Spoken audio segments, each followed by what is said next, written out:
Hello दोस्तों। बहुत सारे बच्चे लगातार सवाल पूछे जा रहे हैं, सर नया पैटर्न एमटीपी में पूरा अलग ही कुछ करा दिया, दिखा दिया, अब कैसे हैंडल करें। तो चलो अब नए पैटर्न से रिलेटेड सारी बातें कर लेते हैं। आप इंटर में पढ़ रहे हैं या फिर फाइनल में पढ़ रहे हैं, आप अक्टूबर में एग्ज़ाम दे रहे हैं या फिर दिसंबर में एग्ज़ाम दे रहे हैं, एज ऑफ नाउ यही नया पैटर्न आपके लिए है।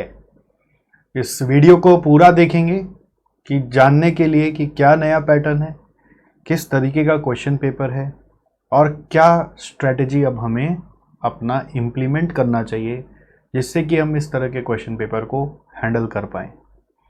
बच्चों के काफ़ी सारे सवाल भी मेरे पास आए, तो जो सवाल मेरे पास आए हैं उनका जवाब भी मैं आपको देना शुरू करूँगा। वीडियो को पूरा देखेंगे और जैसा कि आप जानते हैं कि हमारे YouTube चैनल पर मैं CMA के लिए काफ़ी सारे वीडियोस, पावरफुल कंटेंट वाले वीडियोस बनाते रहता हूं। अभी हमारे चैनल पर CMA इंटर की इंस्टीट्यूट मैथ्स से कॉस्ट अकाउंटिंग की प्रैक्टिस क्लासेस चल रही हैं। अभी इंटर की चल रही है, ग्रेजुअली सबकी आएंगी धीरे धीरे। अगर आप इंस्टीट्यूट मैथ फॉलो करना चाहते हैं, सॉल्व करना चाहते हैं, तो मेरे साथ वो प्रैक्टिस क्लास ज़रूर ज्वाइन करें। फिलहाल वापस इधर आते हैं। CMA न्यू पैटर्न MTP अक्टूबर 21। एक चीज़ आपको अच्छी लगेगी इस न्यू पैटर्न में, कम से कम हर पेपर में कंसिस्टेंसी तो है, consistency of asking the questions. पिछली बार जब ऑनलाइन एग्ज़ाम हुआ था तो पेपर पैटर्न बहुत ही इनकंसिस्टेंट था, किसी भी क्वेश्चन पेपर में किसी भी तरह का क्वेश्चंस का पैटर्न दिख रहा था। बट इस बार चाहे इंटर हो चाहे फाइनल हो, हर सब्जेक्ट में कॉमन पैटर्न है कि सेक्शन A 20 मार्क्स के 20 MCQ हैं, सेक्शन B में फिर 20 मार्क्स के 20 MCQ हैं। ठीक है, सो टोटल आपके यहाँ पर आकर 40 मार्क हो जाते हैं। ये दोनों आपके ऑब्जेक्टिव्स हैं, MCQs हैं। इस बार MCQs में भी बहुत सारे वैरायटीज़ के MCQs बनाए, मतलब मैच द कॉलम भी है, तो फिल इन द ब्लैंक्स वाले भी काफ़ी सारे MCQs हैं और नॉर्मल जो MCQs हैं वो तो है ही। मतलब बेसिकली हम लोग बोलना चाहते हैं ऑब्जेक्टिव क्वेश्चंस हैं। ऑब्जेक्टिव क्वेश्चंस के वैरायटीज़ अच्छे अच्छे दिए हैं। ठीक है, नेक्स्ट सेक्शन C में आपको थ्योरी और प्रैक्टिकल का क्वेश्चन दिया गया है, जिसमें आउट ऑफ 6 आपको 4 क्वेश्चन करने बोला जाएगा। एक एक क्वेश्चन 10-10 मार्क का है। ओके, सो 40 मार्क्स यहाँ पे आपको अटेम्प्ट करना है। इस 6 क्वेश्चन के सेक्शन में एक क्वेश्चन थ्योरी का तो मिलेगा ही मिलेगा, जो कि एक शॉर्ट नोट टाइप का क्वेश्चन है। 4 शॉर्ट नोट लिखने पड़ेंगे 2.5 मार्क करके। और लास्टली एक नया एकदम न्यू ब्रांड, ये सब पहले कभी नहीं था, ये सेक्शन D एकदम नया आ गया, which is kind of case study, but interestingly बहुत ज़्यादा कॉम्प्लिकेटेड नहीं है। कहानी है लंबी लेकिन दास्तान है छोटी, मतलब उसका जब सॉल्यूशन करने जाएंगे तो नॉर्मल सम जैसे ही सॉल्व होगा। ठीक है, बट एक कहानी दिया हुआ है, ऐसा 2 कहानी दिया हुआ है 10-10 मार्क के लिए, और वो एक तरह से कंपलसरी टाइप का ही दे दिया, इसमें ऑप्शन नहीं है, आपको जो दिया वो करना पड़ेगा। ठीक है, so this is the pattern of the paper in each and every subject. तो ये सबसे बढ़िया चीज़ है कि हर पेपर एक कंसिस्टेंट पैटर्न में पूछा जा रहा है। 40 मार्क का तो MCQ ही है, 40 मार्क का। तो हम लोग जब ऑनलाइन के पहले एग्ज़ाम दे रहे थे ना, तो 20 मार्क का MCQ था। अब जब आ रहे, मतलब किसी किसी पेपर में थोड़ा ज़्यादा आता था, बट इन जनरल हम लोग बोल रहे थे 20 से 26 मार्क तक का MCQ मान के चलो। पहले 20 से 26 मार्क तक का MCQ था। ठीक है, but 20 he bare minimum student के माथा में डालते थे कि 20 मान के चलो, 26 तक का किसी किसी पेपर में रहता था। बट अभी पूरा गेम चेंज हो गया, 40 मार्क का MCQ, कैन यू इमेजिन। तो पास होना कितना आसान हो गया। बट अगर ऑब्जेक्टिव के भरोसे चले जाओगे तो नहीं होगा। ठीक है, अच्छे से अगर पूरा सिलेबस पढ़ा है तो ऑब्जेक्टिव में 40 में 35 तो कहीं नहीं गया, 5 मैक्सिमम में रॉन्ग होगा, पास होना बहुत आसान हो गया। और ये जो 4 क्वेश्चन है उसमें से कोई भी आराम से 2 क्वेश्चन कर लेगा तो काम हो जाएगा। मतलब पास होने के लिए तो बहुत आसान कर दिया। अब आगे और अच्छा स्कोर करने के लिए मेहनत करना पड़ता है, ठीक है। 60 लाना है, 80 लाना है, तो मेहनत करोगे तो मार्क्स आएगा। सेक्शन डी को देखकर बहुत सारे बच्चे घबरा रहे हैं कि केस स्टडी जैसा, ये क्या आ गया केस स्टडी, हम लोग कैसे हैंडल करेंगे। तो वो घबराहट को मैं भी दूर करूँगा कि सेक्शन डी को कैसे हैंडल करना है। तो व्हाट नेक्स्ट में कुछ सवाल हैं, जैसे सेक्शन डी को कैसे हैंडल करना है उसके ऊपर बात करेंगे।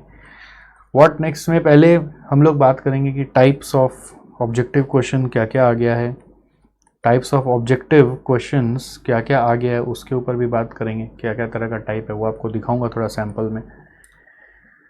तीसरा नंबर हम लोग आपके साथ डिस्कस करेंगे कि कैसे, how to handle this paper, how to handle मतलब what change in preparation strategy is required. एक और चौथा बात करेंगे changes in preparation strategy required. Self study का प्रिपरेशन जो करते हैं ना उसी में चेंजेस है। सेल्फ स्टडी का जो तरीका है आपका उसमें थोड़ा सा चेंजेस आपको लाना पड़ेगा, क्या वो आपको बताएंगे। तो पहले आपने लाइन बाय लाइन पेपर देखते हुए चलते हैं। जैसे आप देखिए मैं इंटरमीडिएट का कॉस्ट अकाउंटिंग खोल रखा हूँ, ऐसे आप कोई भी पेपर उठा लीजिए इंटर फाइनल का, सब में यही पैटर्न है। तो सेक्शन ए दिया हुआ है जिसमें आपको बोल रहा है you require to answer all the questions, कोई ऑप्शन नहीं है, ईच क्वेश्चन कैरीज 1 मार्क और आपको बस ऑप्शन मार्क करते हुए जाना होगा। मतलब ऐसा बताया जा रहा है कि ये तरीके का पीडीएफ या फिर ऑनलाइन पोर्टल में ऐसा क्वेश्चन आपको दिखेगा और आपको अपना करेक्ट आंसर जहाँ पे जगह है वहाँ पे मार्क करना पड़ेगा, ठीक है। Each question is followed by 4 answer choices and only one is correct. You are required to select the choice which according to you represent the correct answer. तो यहाँ पे जगह बनाया हुआ है वहाँ पे आपको टाइप करके अपना आंसर लिखना पड़ेगा, ठीक। ए मतलब आंसर। अब एग्ज़ाम में ए लिखना होगा कि टिक मारना होगा कि आंसर लिखना होगा, वो आप क्लियरली वहाँ पे एग्ज़ाम हॉल में जब जाएंगे तो इंस्ट्रक्शंस पढ़ेंगे प्रॉपर, या फिर वहाँ पे जो प्रॉक्टर होंगे, जो आपके इन्विजिलेटर होंगे वो आपको गाइड करेंगे। कुछ एडमिट कार्ड वगैरह में इंस्ट्रक्शन लिखा हुआ आ सकता है, उसको फॉलो करेंगे। वो ग्रेजुअली देख लेंगे कि यहाँ पे वाकई में हमें भी ए ही लिख के आना है कि क्या लिख के आना है, यहाँ पे टिक मार के आना है, ए लिख के आना है कि आंसर लिख के आना है, क्या ऑप्शन रहेगा वो देखना पड़ेगा। तो क्वेश्चन जो है वो ऐसे नहीं लगे कोई भी हाई फाई है, जस्ट दैट क्वेश्चन जो है वो आपके कंसेप्ट से जुड़े हुए हैं और बाकी आप जो ऑब्जेक्टिव्स प्रैक्टिस करते हो उससे जुड़े हुए हैं। तो A B C D E F G H करके पहला 20 क्वेश्चन यहाँ पे ख़त्म हुआ। फिर सेक्शन बी आ गया, उसमें भी बोल रहा है all the question each question carries 1 mark, फिर से 20/1। तो ये देखिए मैं यही बोल रहा था कि कई सारे फिल इन द ब्लैंक्स के क्वेश्चन हैं और वो पहले भी रहते थे, नया नहीं है कुछ। तो फिल इन द ब्लैंक्स में आपको आंसर टाइप कहाँ पे करना है वो इंस्टीट्यूट ने बता दिया, टाइप योर आंसर हियर, तो वहाँ पे ही अपना आंसर को टाइप कर देंगे, ठीक है। उसी तरह से मैच द कॉलम का एक क्वेश्चन है, तो मैच द कॉलम में बोल रहा है किस कौन सा आइटम करेक्ट मैच है, 1 का करेक्ट मैच कौन सा है। So type your answer here, तो आंसर है column 1 item 1 matches with column 2 item. कौन सा आइटम नंबर, यहाँ पे आइटम नंबर आपको मार्क करना पड़ेगा। जैसे इसमें आंसर प्रिंट नहीं हुआ, कंपोनेंट ऑफ कॉस्ट शीट में यहाँ पर बी आंसर आ जाएगा, ठीक है। तो इस तरह से आंसर आपको टाइप करना पड़ेगा और इस तरह से देखिए सेक्शन बी खत्म हो जाएगा। और ये इंटर का हर सब्जेक्ट, फाइनल का हर सब्जेक्ट में सेम पैटर्न है। ऐसे ही सेक्शन सी आ जाएगा, ठीक है। इसी तरह से सेक्शन सी भी आ जाएगा जिसमें बोल रहा है answer any 4 out of 6 question in this section. क्या बोल रहा है, any 4 out of 6 question in this section, each question is followed by a space where you require to type your answer. तो क्वेश्चन क्या इंस्ट्रक्शन दे रहा है, हर question के पास स्पेस दिया हुआ है जहाँ पे आपको अपना आंसर टाइप करना है। तो हुआ क्या है कि जैसे ये ओवरहेड का सम है तो आपको फॉर्मेट बना के दे दिया है और आपको आंसर उसमें टाइप करना है। अब कुछ बच्चे इसको लेके घबरा रहे हैं ना कि सर हमारा तो टाइपिंग स्पीड है ही नहीं, हम कैसे करेंगे, हम तो टाइप किए नहीं। आप झूठ बोल रहे हैं, आप तो वो जिस स्पीड में मोबाइल मैसेज टाइप करते हैं उस स्पीड में तो हम लोग सोच भी नहीं सकते। हम लोग सोचना ख़त्म होता है उसके पहले आपका मैसेज टाइप करके आप ख़त्म कर देते हैं। जिस तरह से आप चैट कमेंट खटाखट टाइप करते हैं वही तो है। तो इसमें घबराने का क्या है, सर हम लोग वो मोबाइल में टाइप करते हैं ना, कंप्यूटर में टाइप नहीं करते हैं। ऐसा क्या है, मोबाइल में टाइप कर सकते हो, कंप्यूटर में भी टाइप कर सकते हो, कोई बड़ी बात नहीं है। वो कॉन्फिडेंस अपने में लाओ और टाइप करना है और क्या। कोई बहुत ज़्यादा तो आपको नहीं करना है, नंबर्स ही तो लिखना है और क्या। बहुत ज़्यादा तो पूरा कोई घमासान टाइपिंग नहीं है। हाँ, वो जब थ्योरी है उसमें भी छोटा छोटा आंसर है, तो बहुत ज़्यादा बड़ा बड़ा कोई टाइपिंग नहीं है।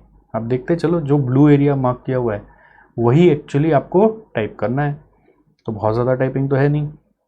और ये सबसे एक फ़ायदा क्या दिख रहा है कि कम से कम ये फॉर्मेट तो नहीं बनाना पड़ा।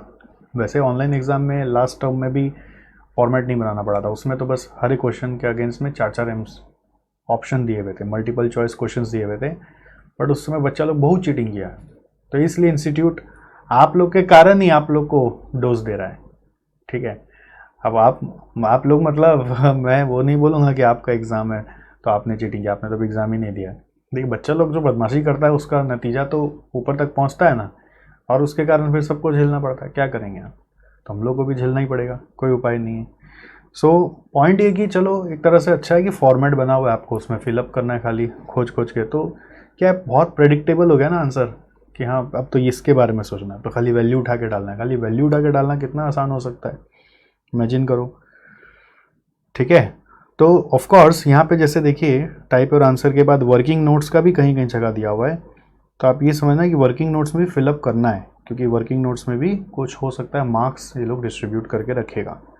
सो ये एक सबसे इंपॉर्टेंट चीज़ है कि वर्किंग नोट्स भी जैसे जैसे बता रहा है वैसे वैसे फिलअप करने का कोशिश करना है। उसी तरह से अब नेक्स्ट आ जाते हैं, फिलअप द फॉलोइंग टेबल। जैसे आप देखिए टेबल फिलअप करना है, उसका मार्क्स मिलेगा। क्वेश्चन 4 देखिए आप, टेबल फिलअप करना है, मार्क्स मिलेगा। वर्किंग नोट्स का जगह छोड़ा हुआ है अगर तो वहाँ पे टाइप कर देना है, ठीक है। अब ये जरूर है कि पता नहीं इसमें क्या सोच रहा होगा इंस्टीट्यूट, ये एक एम्बिग्विटी है कि आपको वो वाला वर्किंग नोट क्लिक ही नहीं करा तो आगे बढ़ेंगे और क्या, अपना सोचने से क्या होगा, ठीक है। मैं आपको बताऊंगा उसका तोड़ क्या है, आप तो पूरा वीडियो सुनिएगा, मैं आपको पूरा तोड़ बताऊंगा उसका। फिर जैसे आप देखिए ये लिमिटिंग फैक्टर का टाइप करना है। वर्किंग नोट्स का ही खाली एक झमेला लग रहा है कि जो इंस्टीट्यूट चाह रहा है वो मैं नहीं क्लिक करा पाया, तो 80 से 90% तो क्लिक करेगा, 10% का खाली अटकन हो सकता है, और वो भी मैं आपको बता सकता हूँ कि वो क्या तरह से सॉल्व हो सकता है, वेट करिएगा। फिर आपको यहाँ पर अपना आंसर्स वगैरह टाइप करके आगे बढ़ते बढ़ते आप देखिए नेक्स्ट हम लोग चलें आगे। मैं एक ही पेपर खोल के रखा हूँ एक बार, फिर देखो ये शॉर्ट नोट्स आ गया, उसमें भी ऑप्शन दे दिया एनी 4 आउट ऑफ 5। तो ये भी अगेन कंपलसरी नहीं हो रहा है, ये शॉर्ट नोट्स आपका कहीं ना कहीं ऑप्शन में निकल जाएगा। आपको 6 क्वेश्चन का ऑप्शन दिया, उसमें से 4 आपको करना है, और उस 6 में एक क्वेश्चन शॉर्ट नोट का, और उस शॉर्ट नोट में भी एक ऑप्शन दिया हुआ है। तो इसमें टाइप करने में बच्चा लोग का हिचकिचाहट हो सकता है, बट आप इसको लास्ट रिजॉर्ट पे यूज़ करो। अगर ऊपर का नहीं आता है तो आप इसको यूज़ कर सकते हो। शॉर्ट नोट को इन जनरल पढ़ के ज़रूर जाना, हम ये नहीं बोलेंगे कि छोड़ के ही जाओ, क्योंकि क्या पता कौन सा क्वेश्चन क्या ट्रिक आ जाए, और कभी ऐसा भी हो जाए कि एग्ज़ाम हॉल में पहुँचे पता चला इसको कंपलसरी तरह से कैसे बना दिया भगवान जाने। क्योंकि लास्ट टाइम भी क्या हुआ था ना, जब MT पे आया था उसका पैटर्न अलग था, और फिर एग्ज़ाम हॉल में थोड़ा पैटर्न को चेंज कर दिया था। तो अभी भी ये जो आया है एग्ज़ाम हॉल में हूबहू ये आएगा, ऐसा तो हमें नहीं पता है, बट काफ़ी कंसिस्टेंसी दिख रहा था, ऐसा लग रहा है कि यही आएगा। बट शॉर्ट नोट्स इसका मतलब स्किप करके नहीं जाओगे। सर ये शॉर्ट नोट्स कैसे पढ़ेंगे? शॉर्ट नोट्स मतलब सारे जो पास्ट पेपर्स में क्वेश्चंस आए हैं उसको अच्छे से देख लोगे तो एक ग्रिप आ जाएगा, बाकी कंसेप्ट से जितना समझ में आता है उतना ही लिख दोगे, ठीक है। फिर आपका ये देखिए यहाँ पर शॉर्ट नोट्स है, 5 में से कोई 4 करना था। ये रहा सेक्शन नंबर D, आपका एक नया घमासान चीज है, केस स्टडी वाला 10x2। इसमें you are required to answer all the questions, each question is followed by space where you are required to type your answer.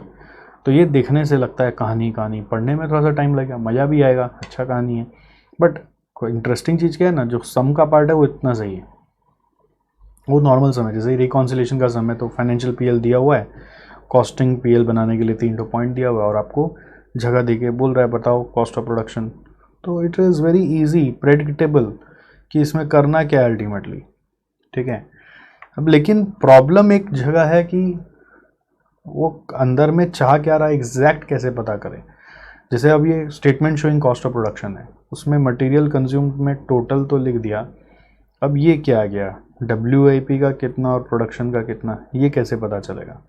अभी हम लोग का ढांचा नहीं है इन जनरल, तो ये ढांचा को प्रेडिक्ट कैसे करेगी, यही ढांचा में हम लोग को सम्स करना है, इसको हम प्रेडिक्ट कैसे करें, ये टोटल 23,01,000 है। जैसे हम लोग क्वेश्चन में देखते हैं ना, मटेरियल कंज्यूम्ड क्या दिखा रहा है, 23,01,000 दिखा रहा है, तो हम तो 23,01,000 ही लिखना चाहते हैं ना, तो टोटल में 23,01 ही लिख देंगे। अब आप बोलेंगे हम WIP में क्या लिखे, प्रोडक्शन में क्या लिखें, तो ये एक थोड़ा सा प्रेडिक्टेबिलिटी का इश्यूज़ है यहाँ पे। जो फॉर्मेट बना दिया उसके कारण कभी कभी आप जिस अप्रोच से सम सॉल्व करते हैं और इंस्टीट्यूट जो अप्रोच से एक्सपेक्ट कर रहा है आपसे सॉल्व करना, उसमें थोड़ा सा डिफरेंस हो सकता है। तो डिफरेंस को कैसे समझेंगे वो बात करेंगे हम लोग। एक बार पेपर पैटर्न देख लेते हैं। अब देखिए यहाँ पे मटेरियल का यहाँ पे 55 to 50 है ना, तो उसी को डेबिट क्रेडिट करके नेट ऑफ किया गया है। ऐसे एक बार देखने से समझ में आ जा रहा है, बट ऐसा कहाँ कहाँ पे क्या क्या मैं देखने जाऊँ, उस चीज़ को लेके सवाल ज़रूर पैदा होता है। फिर उसके बाद आपको PL बनाना है और लास्ट में एक ओपिनियन लिखने बोला है। वो केस स्टडी पढ़ोगे तो 2 मार्क का ओपिनियन लिखना बहुत आसान है। आप केस स्टडी क्वेश्चन पढ़ते ही आपको समझ में आ जाएगा आपको, ठीक है। और वैसे ही 10 नंबर में एक क्वेश्चन है यहाँ पे स्टैंडर्ड कॉस्टिंग को लेकर, ठीक है। तो स्टैंडर्ड कॉस्टिंग को लेकर भी कहानी तो ऊपर में लंबा चौड़ा दिया है, बट अगर वर्किंग का सामान देखोगे तो 2 पैराग्राफ लास्ट का ये है। इस तरह से हर सब्जेक्ट में जो कहानी बनाए उसमें वर्किंग का सामान लिमिटेड ही है। थोड़ा सा फाइनल में ध्यान देके करना है, इंटर में तो बहुत आसान सा है हर सब्जेक्ट में। और ये वर्किंग में यहाँ पे जो फॉर्मेट चाह रहा है, अब जैसे आप स्टैंडर्ड कॉस्टिंग करें मेरे साथ, स्टैंडर्ड कॉस्टिंग में हम लोग कॉस्ट कार्ड बनाते हैं। तो कॉस्ट कार्ड जैसे बना रहे हैं, स्टैंडर्ड क्वांटिटी आपको जो दिया हुआ है वही है, फिर स्टैंडर्ड क्वांटिटी ये वाला SQ फॉर AO है, फिर स्टैंडर्ड प्राइस है, फिर एक RSQ है रिवाइज स्टैंडर्ड क्वांटिटी, फिर AQ है, AP है। तो ये सब जो टाइप हुआ है ठीक है, बट जो टाइप करना है उसमें फंस सकता है बच्चा कि अरे RSQ क्या होता है। RSQ होता है total actual quantity into standard proportion करके आता है, ठीक है। अब उसके बाद वर्किंग नोट्स में ये सब फुल फॉर्म दिया हुआ है। उसके बाद आपको फैक्टर फॉर कंप्यूटिंग SQ, अब ये कोई को क्लिक नहीं करेगा कि अरे इसमें हमको क्या लिखने का है, actual output by standard output करने का, ऐसा क्यों करने का है, ठीक है। फैक्टर मतलब होता है बेसिकली कि आप जैसे कोई भी वैल्यू को divide by SQ into AQ करते हैं, यानी कि divided by standard output into actual output करते हैं, तो उसी को इन लोग फैक्टर बोल रहा है। फिर standard quantity for actual output कैसे आएगा, फिर फैक्टर्स फॉर कंप्यूटिंग RSQ कैसे आएगा, RSQ कैसे आ रहा है। तो दिस वे इसमें क्या क्या लिखना है, कभी कभी ऐसा इशू हो सकता है कि हम इसमें क्या लिखें, ये फंस सकता है मैटर। और हम लोग जब स्टैंडर्ड कॉस्टिंग करते हैं हम लोग लॉजिक से करते हैं। इंस्टीट्यूट का जो वर्किंग है वो पूरा फॉर्मूला सेंट्रिक है। तो वो यहाँ पर जैसे आप देखिए मटेरियल का ये सब निकाला हुआ ना, SQ SP RSQ into SP AQ into SP AQ into AP, तो ये सब करना क्यों है, हम लोग तो करते ही नहीं थे अपने क्लास में, ठीक है। अब ये फॉर्मेट बनाया हुआ हो सकता है, इसका मार्क्स एलोकेट किया हुआ होगा। सो उसके बाद जाके मटेरियल का वेरिएंसेस का आंसर लिखना, हम लोग तो सीधा आंसर निकाल लेते हैं। तो यील्ड वेरिएंस का आप अपने हिसाब से फॉर्मूला लिखो और अपने हिसाब से आंसर निकालो। तो पॉइंट आता है बस खाली कि ये जो फॉर्मेट्स बनाए हुए हैं इसको कैसे फिलअप करें। तो बहुत इजी है, मैं ये बोलना चाह रहा हूँ कि आप इसको फॉलो करेंगे तो आपको समझ में आ जाएगा ना। SQ इंटू SP करना है, SQ इंटू SP, यहाँ पे RSQ इंटू SP करना है, RSQ इंटू SP, यहाँ पे एक्चुअल क्वांटिटी इंटू SP करना है, और यहाँ पे actual quantity into actual price करना है, ठीक है। ये सब इंस्टीट्यूट मैट में इसी तरह से स्टैंडर्ड कॉस्टिंग के सम्स किए हुए हैं, तो इसलिए इस तरह से लिख कर दे दिया ये लोग। इन लोगों को लगा कि सब पूरा दुनिया जहान एक जैसे ही करता होगा, ठीक है, बट फैक्ट इज़ वैसा तो नहीं है। तो ये वाला अब आपको इनके हिसाब से ही करना पड़ेगा। तो ये अगर एक बार समझ लोगे ना तो बहुत आसान लगेगा। बट इसके बाद ये फॉर्मेट फिल करने के बाद इसका वर्किंग नोट का मार्क्स मिलेगा, और जो वेरिएंस है वो आप अपने हिसाब से निकालो ना। वो कोई ज़रूरी थोड़ी कि आपको यही एग्जैक्ट निकालना है, आपका आंसर मैच होना चाहिए वेरिएंस में। बस कमेंट्स में एडवर्स फेवरेबल लिखना है, ये आपको ध्यान देना है कि कमेंट्स अगर आ गया बनाया हुआ तो मेरे को उसमें क्या लिखने का है, ठीक है।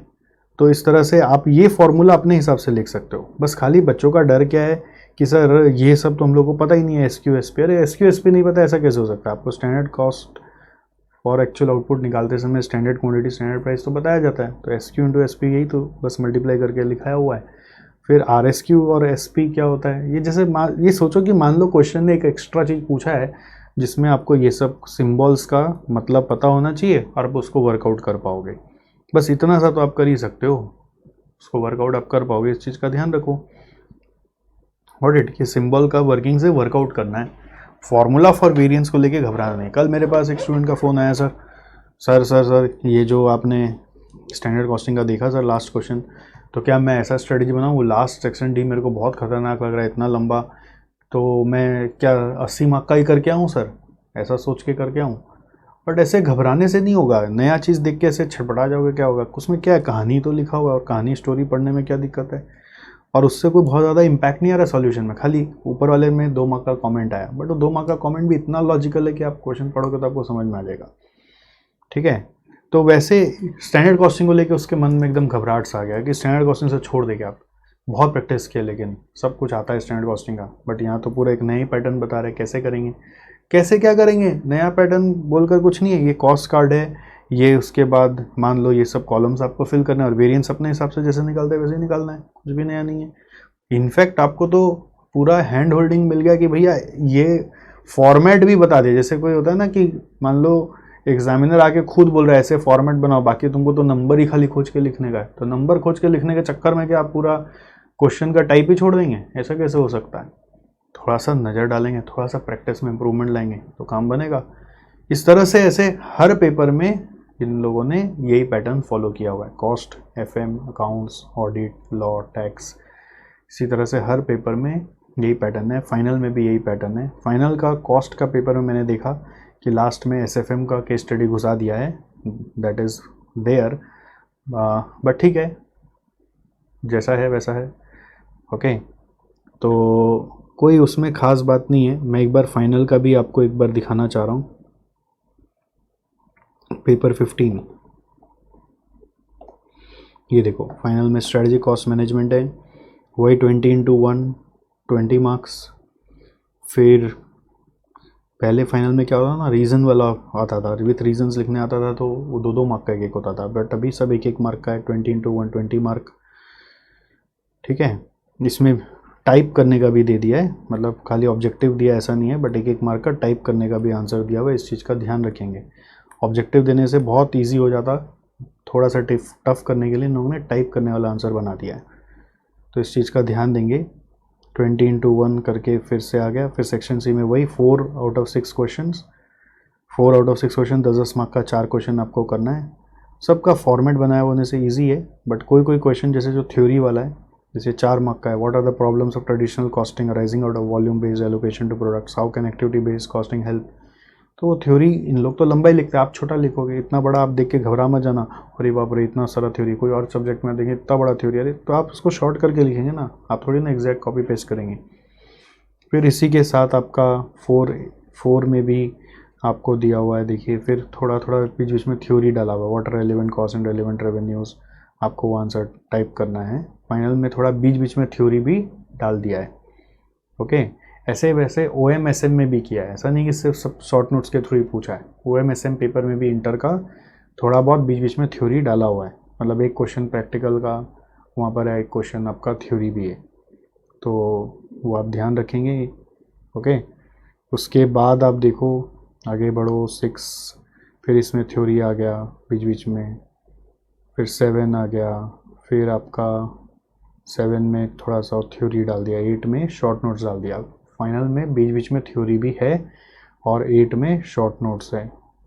तो शॉर्ट नोट्स तो जनरल जैसे लिखना है वैसे लिखना है, और उसका लेंथ पे आप मत जाइए। सेक्शन डी को देखिए, फिर ये देखिए वापस वही स्टोरी वाला बात, यहाँ पे हेजिंग वेजिंग को डाल दिया ना लेकर, तो ये हम लोग SCM में तो नहीं पढ़ते हैं, SFM में पढ़ते हैं, तो यहाँ पे SFM घुसा दिया, तो थोड़ा हो गया एरर, आप उसको हैंडल करो। अभी ये मत सोचो कि SFM पूछेंगे SCM में, ये मिस्टेक हो गया लगता है, ये लोग ठीक करेंगे, हो सकता है थोड़ा नया पेपर निकालेंगे, ऐसा भी हो सकता है।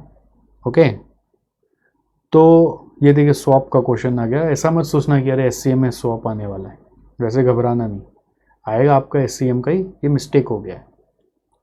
तो इस तरह से आपको हर एक पेपर एक बार अटेम्प्ट करना है, और क्या। तो जो मैं आपको मेन बात बता रहा था कि what should be the changes in the preparation strategy, जैसे सेक्शन डी मैंने दिखा दिया, टाइप ऑफ ऑब्जेक्टिव क्वेश्चन दिखा दिया, हाउ टू हैंडल मतलब टाइपिंग को लेकर इश्यूज थे कि सर ऐसा हम कैसे करेंगे, क्या हम इसको लेकर आपको सेक्शन डी को छोड़ दे क्या, ऐसा नहीं है, वो मैंने आपको बता दिया। नथिंग टू बी लेफ्ट, कहानी देखकर घबराए नहीं, और टाइपिंग को लेकर सोचे नहीं उतना ज़्यादा, खाली नंबर्स लिखने में उतना समय नहीं जाता, खाली थ्योरी का पार्ट को लेके इशू है। जैसे आप कोई स्टूडेंट बोल रहा था कि सर टाइपिंग तो हम लोग किया ही नहीं कंप्यूटर में कभी, तो अब नया नया टाइपिंग कैसे करेंगे। तो ये तो पहले, इसके पहले वाला एग्ज़ाम में भी शॉर्ट नोट्स तो था ही यार, तो करना ही पड़ता था। वहाँ पे भी 10-15 मार्क का शॉर्ट नोट कंपलसरी जैसा हो जाता था, तो वहाँ पे भी तो बच्चे करते हैं। ये आप नहीं बोल सकते कि हम टाइपिंग करना ही नहीं जानते आज तक, हमारा स्पीड नहीं है एकदम भी, ऐसा नहीं है। तो अगर नहीं है तो दिन में 4 पेज लेकर टाइप कर लो, दिन में कोई भी 4 पेज अपना नोट्स वोट्स बनाने के बहाने टाइप करो। और क्या करोगे, जो क्वेश्चन शॉर्ट नोट्स है ना, टाइपिंग के लिए एक सजेशन है कि जो पास्ट में शॉर्ट नोट्स आए उसको सामने में रख कर ही क्वेश्चन और आंसर टाइप करके देखो हाथ से। ऐसा 4 पेज टाइप करो, ठीक है। जितना शॉर्ट नोट्स है सबको अपना टाइप कर लो, वर्ड डॉक्यूमेंट खोलो और टाइप करो, और देखो आपका टाइपिंग आ जाएगा अपने आप। एक बार पढ़ के अपने आप टाइप करके देख लो कंप्यूटर में कि आंसर लिख पा रहे कि नहीं लिख पा रहे। एंटर मार के नया पॉइंट, ठीक है, number A number B bracket में लिखना, फिर एंटर मारना। तो ये सब छोटा मोटा फॉर्मेटिंग के साथ टाइपिंग आप लोग कर सकते हैं, इसमें कोई दो राय नहीं है, मेरे को कहीं पे भी डाउट नहीं है। हाँ, अगर हो सकता है खाली एक ही इशू कि आपके घर में अगर लैपटॉप ही नहीं है या कंप्यूटर नहीं है तो इशू हो सकता है, तो भी एक सुझाव है कि आसपास कोई साइबर कैफ़े खुला हो, कोई दोस्त के पास हो। तो एग्ज़ाम तक रुकना नहीं, एक बार टाइपिंग करके एटलीस्ट 10-15 शॉर्ट नोट्स है ना टाइप करके देखो, 1-2 घंटा बैठ के 10-15 शॉर्ट नोट्स टाइप करो, देखो उसका आंसर कैसा आ रहा है। देख देख के भी टाइप करोगे तो एक बार टाइपिंग का प्रॉब्लम सॉल्व हो जाएगा, बिना देखे टाइप करोगे तो और भी अच्छा है, पढ़ के जाके याद करके बिना देखे टाइप करोगे तो और भी अच्छा है। तो एक बार प्रैक्टिस कर लेंगे, नीड्स सम प्रैक्टिस। थ्योरी के साथ प्रैक्टिस करना, प्रैक्टिकल के साथ उतना टेंशन ही नहीं है। एग्ज़ाम हॉल में आपके पास ब्लैंक पेपर रहना चाहिए, ब्लैंक पेपर वो देंगे कि आपको लेके जाना है, वो वक्त बताएगा, जहाँ तक वहाँ से ही मिलेगा, आपको अपने से कुछ ले जाना नहीं होता है। तो वहाँ पर ब्लैंक पेपर रहेगा, उसमें कैलकुलेशन वगैरह रफली कर लेंगे और जो फाइनल आंसर लिखना है वही वहाँ पे लिखेंगे, ठीक है। बहुत सारा फॉर्मेट बनाया हुआ है तो रफ वर्क करने का ज़रूरत भी अपने आप कम हो जाएगा, ठीक है। नेक्स्ट आता है चेंजेस इन प्रिपरेशन और सेल्फ स्टडी। क्या करना है, देखो क्लासेस का पढ़ाने का तरीका में कोई चेंजेस नहीं है, क्योंकि सारा चीज़ में कॉन्सेप्ट सारा वही है, कहीं पर भी कॉन्सेप्चुअली कुछ चेंज नहीं है। चलो केस स्टडी पैटर्न का जो क्वेश्चन है उसको लेकर भी कोई बहुत वरी नहीं करना है, कहानी और फिर जो सॉल्व करने का चीज़ है वो सिंपल सही है। तो क्लासेस करने का पैटर्न में कोई चेंजेस नहीं है, आप क्लासेस कर रहे हैं तो जारी रखें, जैसा चल रहा है वैसे ही चलेगा, पूरा एंड तक पहुंच जाएं। बस प्रिपरेशन स्ट्रेटजी में ये एक चेंज आपको लिए मैं ऐड करूंगा, क्योंकि कुछ जगह देखिए इंस्टीट्यूट ने फॉर्मेट खुद बना दिया, तो वो चाह रहे कि वो जैसा सोच रहा है आप वैसा सोचो, तभी आप उस फॉर्मेट को फिलअप कर पाओगे। इसलिए चेंजेस इन प्रिपरेशन स्ट्रेटजी में एक बहुत ही इम्पॉर्टेंट एस्पेक्ट है कि आप लोग हर सब्जेक्ट का, ईच एंड एवरी सब्जेक्ट का इंस्टीट्यूट मैट को कंपलसरी फॉलो करें। इंस्टीट्यूट मैट कंपलसरी फॉलो करेंगे, हालांकि आप करते हैं बट बहुत बार बच्चे टाइम क्रंच में बोलते बस ट्यूशन मटेरियल कर लिया ना सर, वो चीज़ हो जाएगा ना सर, मेरा जो एक भाई था वो वैसे ही किया था, उसका हो गया था सर। इंस्टीट्यूट मैट को बहुत बच्चे लाइटली ले रहे हैं, स्किप करके जाएंगे, हल्का हल्का करके जाएंगे, बट ऐसा नहीं चलेगा। आपको ईच एंड एवरी क्वेश्चन उसका करना है, ईच एंड एवरी क्वेश्चन। और खाली ये नहीं कि आंसर निकालना है, थोड़ा सा अब नया चेंजेस ये डालना है कि उसका हाउ इट हैज़ सॉल्व्ड उसको भी चेक करना है, how it has solved to be checked for each and every subject, for each and every question, ठीक है। तो ये आपके प्रिपरेशन में एड ऑन है। एक तरह से आपको एक्स्ट्रा टाइम भी इंस्टीट्यूट दिया है, तो चाह रहे कि आप एक्स्ट्रा टाइम इस चीज़ में इन्वेस्ट करो। जैसे जिनका जुलाई में एग्ज़ाम था वो अब अक्टूबर में शिफ्ट हो गया, तो इसलिए वो इंस्टीट्यूट चाह रहा होगा कि आप थोड़ा और मेहनत कर लो, मेरा स्ट्रक्चर, मेरा फॉर्मेट को देख लो।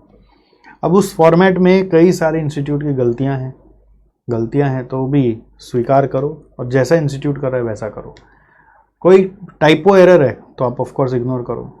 बहुत बार है कि ट्रीटमेंट में डिफरेंस है, जैसे कि जो होना चाहिए वो नहीं है, बट वैसा अगर आप नहीं करेंगे तो फॉर्मेट में फिलअप नहीं होगा आपका।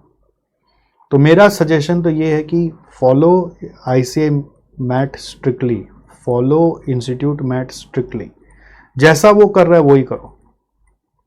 अनटिल अनलेस कोई एकदम ऐसा आपको दिखे कि बहुत सिंपल सा कोई कैलकुलेशन एरर है, बहुत ऑब्वियस एरर है, उसको इग्नोर करो। बट बाकी जो वो कर रहे हैं, जो आपकी क्लासेस में कराए गए हैं और जो वो कर रहे हैं उसमें अगर डिफरेंस है तो जैसा वो कर रहे हैं वैसा करो। प्रॉब्लम खाली एक ही जगह आता है कि इंस्टीट्यूट एक सम में कुछ और किया हुआ है, दूसरा सम में कुछ और किया हुआ है। एक ही तरह का 2 सम है, बट क्वेश्चन नंबर 1 में कुछ और है, क्वेश्चन नंबर 2 में कुछ और है। तो सर ऐसे सिचुएशन को हम कैसे डील करें? तो उस समय जो कॉन्शियस, जो लॉजिक परमिट करता है वो करो। आपको ज़रूरी नहीं है कि इसमें ऐसे करेंगे उसमें वैसे करेंगे। दूसरा तरीका ये भी हो सकता है चतुर्रामालिंगम के हिसाब से, इसमें वैसे करो उसमें वैसे करो, अगर आप क्वेश्चन याद कर सकते हो तो। बट वो अप्रोच तो जस्टिफाइड नहीं है ना। इसी को लेके कई सारे हमारे दिग्गज लोग हैं जो इंस्टीट्यूट तक पहुंचने के प्रयास कर रहे हैं कि आप ये ऐसा कैसे कर सकते हो कि आप इतना रिजिड फॉर्मेट बना के दे रहे हो, एग्जैक्टली आप कैसे कैसे बोल रहे हो कि ये सेम टू सेम करना पड़ेगा। That's very risky, that's very unjustified also. You are trying to make our students learn the stuffs, even the practical stuffs then. तो ये रिप्रेजेंटेशन तो बनाया जा रहा है, इंस्टीट्यूट तक पहुंचाया जा रहा है, उसका अंजाम क्या होगा वो तो वक्त बताएगा। बट तब तक मेरा एक रिकमेंडेशन है कि भाई साहब आप each and every question institute का सॉल्व करिए, how it has been solved, उसका फॉर्मेट को वगैरह को भी अब ध्यान देके करिए, जिससे कि आपको ग्रिप मिले। जहाँ जहाँ डिफरेंस है, इधर कुछ और क्या हुआ उधर कुछ और क्या हुआ है, एक ही तरह का सब में, तो कोई एक ट्रीटमेंट पकड़ के चलिए और क्या होगा। अब वो तो आप पॉसिबल है ना हर 10 जगह 10 ट्रीटमेंट फॉलो करें।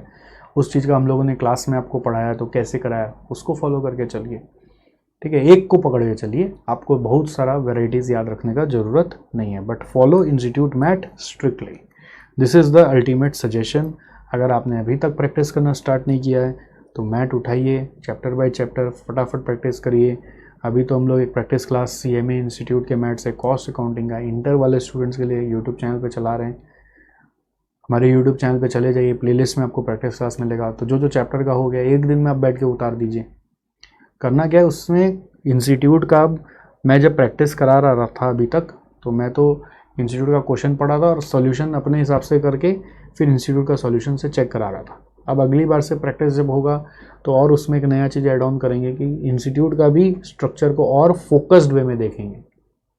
इंस्टीट्यूट का भी स्ट्रक्चर को और फोकस्ड वे में देखेंगे कि देखो इंस्टीट्यूट कैसे इस चीज़ को सजाया है, जिससे कि हमारा जो आंसर हम लोग लिखने वाले एग्ज़ाम में वो एग्जैक्टली उस स्ट्रक्चर से मैच हो पाए। ये मेरा ओपिनियन है, आपके लिए सजेशन है कि आप इसको फॉलो करेंगे तो आपको ज़रूर बेनिफिट होगा।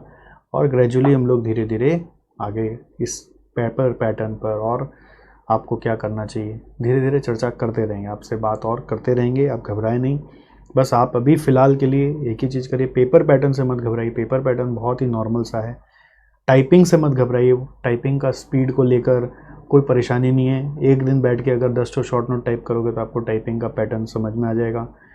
मेन जो खाली चैलेंज है कि जगह जगह फॉर्मेट बनाया हुआ है, उस फॉर्मेट में क्या फिलअप करना है उसको लेके क्वेश्चन आता है माइंड में। तो उसके लिए आप लोग जो हर समय क्लास से डिपेंडेंट होके चलते हो, उसके लिए बस एक ही एक्स्ट्रा एड ऑन सर ने बोला है कि इंस्टीट्यूट मैट हर सब्जेक्ट का हर क्वेश्चन देखना है और खाली उसका आंसर अब नहीं देखना है। आंसर देखने से नहीं होगा, उसका स्ट्रक्चर भी थोड़ा सा ध्यान देना है, कहाँ पे वो डिफरेंट है, कहाँ पे हम लोग जब क्लास में करते हैं और ये लोग जो करते हैं उसमें डिफरेंस है, वो डिफरेंस को भी एनालाइज करके आगे बढ़ना है।